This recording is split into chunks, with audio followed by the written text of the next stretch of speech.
Hi hello నమస్తే welcome back to my channel homely Harika. ఎలా ఉన్నారంతా బాగున్నారా? నేను కూడా చాలా బాగున్నాను. సో ఇది నేను ఈ రీసెంట్ టైమ్స్లో ట్రై చేశాను అనమాట. చాలా బాగుంది టేస్ట్. సో అందుకని చెప్పి మీతో షేర్ చేసుకుందామని షేర్ చేస్తున్నాను. అంటే పీతల ఫ్రై అనుకోండి, చాలా బాగుంది. సో ఏం లేదు, ఫస్ట్ ఒక పాన్ తీసుకోండి, వెడల్పుగా ఉండేది. సో మనం కలిపేటప్పుడు ఈజీగా ఉండాలి కదా, దానిలో కొంచెం ఆయిల్ వేసుకొని 2-3 spoons like 1 tablespoon of jeera and 2 spoons of black pepper వేసుకోండి, మిరియాలు. నెక్స్ట్ ఒక కప్పు ఆనియన్స్, ఒక కప్పు కొబ్బరి ముక్కలు, పచ్చి కొబ్బరి అన్నీ కూడా కొంచెం ఫ్రై చేసుకోండి. కొంచెం లైట్గా ఫ్రై చేసుకుంటే చాలు, అది పక్కకు పెట్టుకోండి. నెక్స్ట్ ఇవన్నీ కొంచెం చల్లగా అయిన తర్వాత గ్రైండ్ చేసుకొని పక్కకు పెట్టుకోండి. మళ్ళీ దానిలోనే కొంచెం ఆయిల్ యాడ్ చేసుకొని కొంచెం సోపు, తర్వాత కరివేపాకు వేసుకొని ఫ్రై చేసుకోండి. అలానే అంటే నేను 1 kg చేస్తున్నాను అనమాట. 1 kg క్వాంటిటీకి ఇలా 2 tablespoons of ginger garlic paste తీసుకున్నాను. అది కొంచెం పచ్చివాసన పోయే వరకు ఫ్రై చేసుకొని నెక్స్ట్ మళ్ళీ ఒక 4 ఆనియన్స్ తీసుకొని నీట్గా స్మాల్ పీసెస్ కింద కట్ చేసుకొని దాన్ని కూడా ఒకసారి ఆయిల్లో బాగా గోల్డెన్ కలర్ వచ్చే వరకు ఫ్రై చేసుకోండి ఆనియన్స్ని. ఆనియన్స్ ఫ్రై అవుతుండగానే మధ్యలో కొంచెం పసుపు వేసుకొని ఫ్రై చేసుకోండి.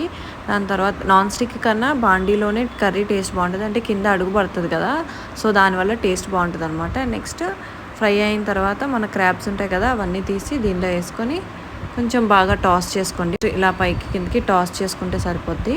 అంటే మసాలాలన్నీ బాగా పట్టిన తర్వాత దానిలోనే కొంచెం తగినంత సాల్ట్ వేసుకొని మళ్ళీ ఒకసారి ఫ్రై చేసుకోండి. ఒక 5 minutes అలా మగ్గనిచ్చిన తర్వాత దానిలో 2 టేబుల్ స్పూన్స్ ఆఫ్ ధనియాల పొడి, 3/4 టేబుల్ స్పూను గరం మసాలా వేసుకొని ఒకసారి మళ్ళీ టాస్ చేసుకోండి.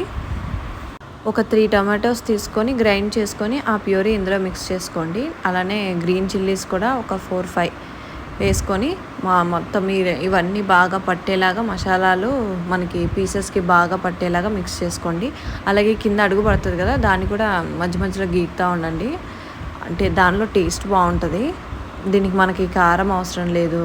నిజంగా లిటరల్గా చాలా బాగుంది. అంటే మనం స్పైసెస్ అన్నీ కరెక్ట్గా యాడ్ చేసుకుంటే చాలా బాగుంటుంది. లైక్ మిరియాలు ఎంత పడితే బాగుంటుందో దాన్ని బట్టి. నెక్స్ట్ వాటర్ కూడా అవసరం లేదు.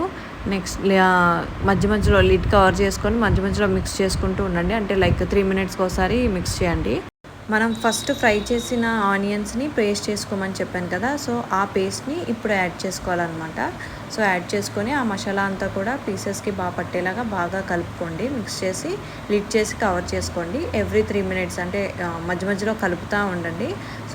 సాల్ట్ ఏమైనా డౌట్ ఉంటే ఒకసారి ఈ టైంలో మిక్స్ చేసిన తర్వాత ఒకసారి టేస్ట్ చేసుకోండి. నేనైతే కరెక్ట్గానే వేసాను. ఒకసారి మీరు కూడా టేస్ట్ చెక్ చేసుకొని salt as per your taste వేసుకోండి.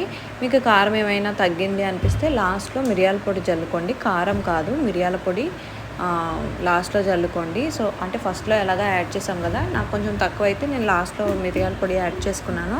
సో మీరు కూడా యాడ్ చేసుకోండి. ఇలా మధ్య మధ్యలో మిక్స్ చేసుకోండి. ఇలా మధ్య మధ్యలో కలుపుకుంటూ ఇది క్రాబ్స్ ఉడకటానికి నాకు లిటరల్గా 20 minutes టైం పట్టింది. సింపుల్గానే అయిపోయింది. అంటే ఐటమ్స్ అన్నీ రెడీగా ఉంటే మనకి ఈజీగా అయిపోద్ది అనమాట. 20 minutes టైం తీసుకుంది నాకు కుక్ అవ్వడానికి. కర్రీని ఇంకొంచెం టేస్టీగా చేసే మన లాస్ట్ చిట్కా మన కొత్తిమీర గార్నిష్ అనమాట. అది కూడా కొంచెం అట్లా చిన్నగా చాప్ చేసుకొని దానిపైన వేసుకొని ఒకసారి మిక్స్ చేసుకొని సర్వింగ్ ప్లేట్లో సర్వ్ చేసుకుంటే ఉంటుంది. అబ్బా సూపర్! ఒక్కసారి మీరు కూడా ట్రై చేసి do let me know in the comment section మీకు ఎలా వచ్చింది అనేది నాకు కూడా తెలియాలి కదా. సో ప్లీజ్ ట్రై చేసి ఇంకా మీకు ఎలాంటి టైప్ ఆఫ్ రెసిపీస్ ట్రై చేయమంటారో do let me know in the comment section. I hope ఈ వీడియో మీకు నచ్చిందని అనుకుంటున్నాను. నచ్చితే ఏం చేయాలో తెలుసు కదా, like, share and subscribe and don't forget to hit the bell icon. Because నేను చేసే వీడియో నోటిఫికేషన్స్ మీకు రావాలంటే కింద ఉన్న బెల్ ఐకాన్ ప్రెస్ చేసుకోవాల్సిందే. Thanks for watching. Bye. See you in the next video.